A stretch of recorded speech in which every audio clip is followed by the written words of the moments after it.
Assalamualaikum warahmatullahi wabarakatuh. Di sini saya akan membuat video tentang materi sejarah yang sudah disampaikan oleh Bu Lela. Sebelumnya izin memperkenalkan diri, nama saya Faisal Muhammad Fajri dari kelas 10 TPM 1.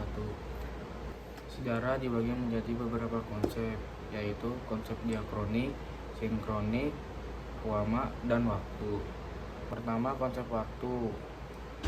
3 aspek konsep waktu dalam sejarah, yaitu yang pertama masa lampau, masa sekarang, dan masa yang akan datang. Berikutnya adalah konsep ruang. 3 aspek yang ada di dalam konsep ruang. Yang pertama adalah terjadinya peristiwa.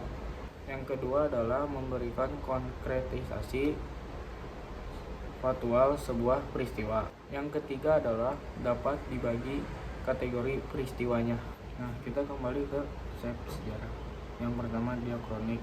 Menurut secara ilmiah, subjeknya adalah manusia adalah sebagai pelaku sejarah, dan objeknya adalah segala sesuatu yang dibuat manusia atau segala aktivitas manusia akan menjadi sebuah sejarah. Nah, kita akan ambil contoh diakronik dalam kehidupan sehari-hari. Yang pertama adalah pembangunan tol. Yang kedua, pembangunan gedung pencakar langit. Yang ketiga, belajar atau mengajar.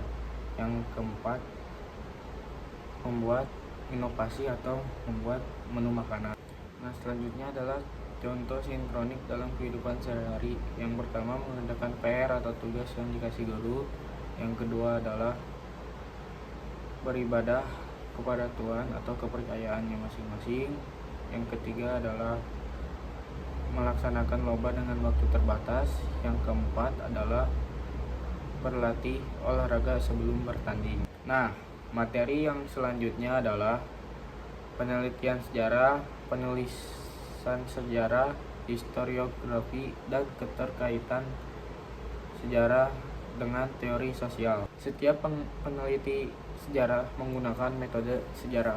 Metode sejarah adalah proses menguji dan menganalisis suatu sejarah secara kritis untuk menghasilkan gambaran yang benar tentang suatu peristiwa. Langkah-langkah penelitian sejarah yang pertama adalah pemilihan topik, kritik, historiografi, eudistik, interpretasi. Lalu sumber sejarah. Sumber berdasarkan sifat atau kedudukannya, dan sejarah berdasarkan bentuknya. Sumber sejarah yang berdasarkan sifatnya yaitu pertama, sumber primer dan sumber primer.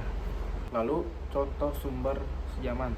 Contoh sumber sejaman adalah koran-koran yang dikeluarkan pada masa Peklit Presiden pada tanggal 5 Juli 1959. Lalu sumber primer.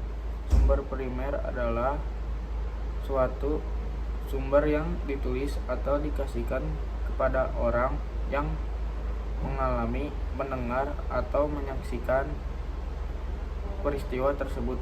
Sumber primer dibagi dua, yaitu yang pertama, sumber primer kuat. Yang kedua adalah sumber primer kurang kuat atau sumber sejaman. Sumber sekunder adalah sumber yang didapat dari orang yang mendengar peristiwa tersebut dari orang lain. Yang kedua adalah sumber sejarah berdasarkan bentuknya. Yang pertama adalah tulisan, lisan, dan bentuk. Yang pertama adalah sumber tulisan. Yang pertama, naskah. Naskah contohnya buku harian Putri Goa. Dan yang kedua, buku.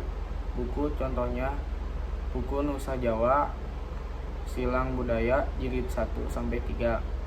Lalu yang ketiga, prasasti. Contohnya prasasti Ciaterem. Lalu yang ketiga, contohnya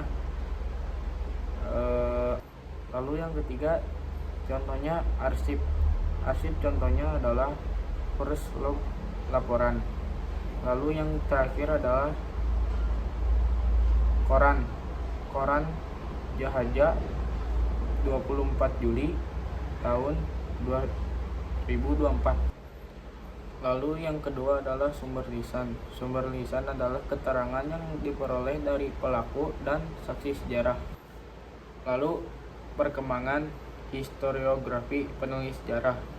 Historiografi tradisional, ciri-cirinya adalah istana sentris, supramental, mitos, genealogi.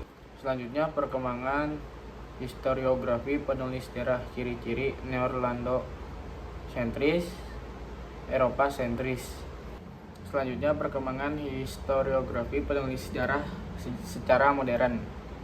Yang pertama, menggunakan metode penelitian sejarah. Yang kedua, tidak melulu bercerita tokoh besar. Selanjutnya, keterkaitan sejarah dengan teori sosial. Teori ilmu sosial memang sangat diperlukan untuk mendapatkan ketajaman dan bobot dalam penulisan sejarah. Pemaduan ilmu sejarah dengan ilmu sosial humaniora barulah dilakukan setelah penganut analis di Peranas.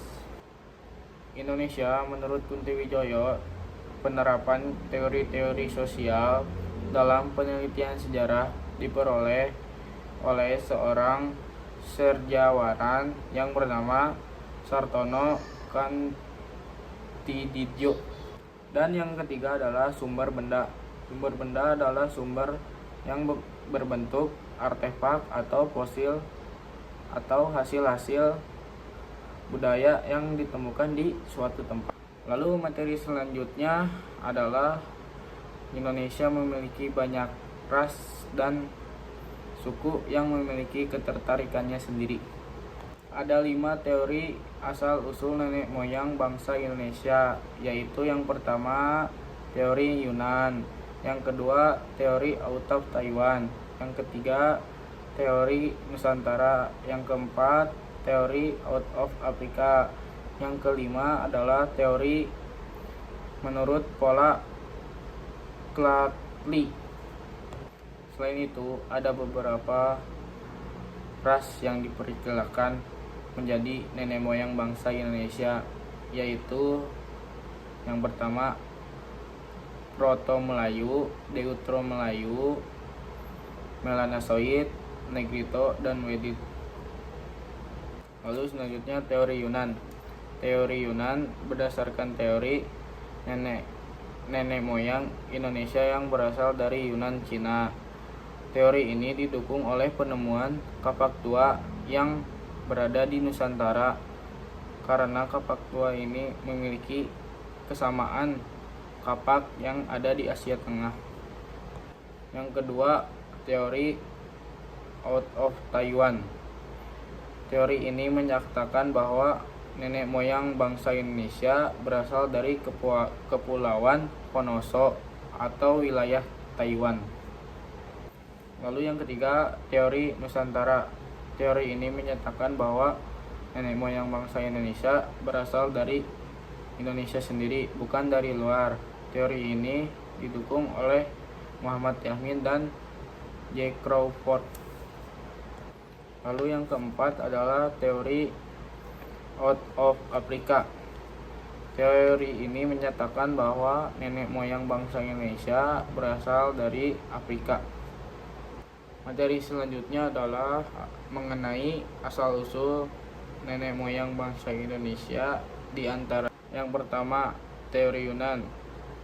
Teori Yunan yang menyatakan nenek moyang bangsa Indonesia yang berasal dari Yunan. Di sekitar hulu Sungai Salween dan Sungai Mekong terjadi perpindahan antara nenek moyang bangsa Indonesia ke Indonesia terjadi dalam 3 gelombang. Di antaranya yaitu Negrito, Proto-Melayu, dan Deutero-Melayu. Lalu yang kedua adalah teori Cina Tengah.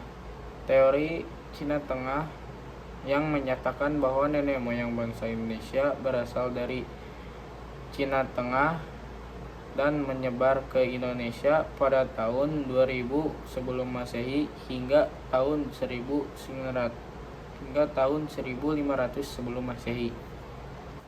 Lalu yang ketiga adalah teori Austronesia yang menyatakan bahwa nenek moyang bangsa Indonesia berasal dari Austronesia atau dataran Sunda.